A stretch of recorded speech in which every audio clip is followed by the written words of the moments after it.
এ রুম্পা, তুমি এত বড় ইউটিউবার হয়ে লাস্টে তুমি সিলে বাজনা বাজছো?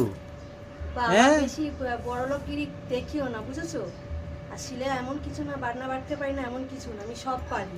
আমার মিক্সার মেশিন আসে তো কি হয়েছে, শিলে বাটনা বাটার তরকারি টেস্ট আলাদা, বুঝেছো? আর আমি এখানে দেখতে পাচ্ছ এই যে সর্ষে নিয়েছি আর কাঁচা লঙ্কা নিয়েছি। এই যে সর্ষেটা বাটা করছি, সর্ষে বাটা দিয়ে আজকে ইলিশ মাছ খাবো, তাই আমি মিক্সার মেশিনে দিলাম না, আমি শিলে বেটে রান্না করব। রান্না করে তোমাদের দেখাবো আমার সর্ষে বাটা দিয়ে ইলিশ মাছের ঝালটা কেমন হয়েছে।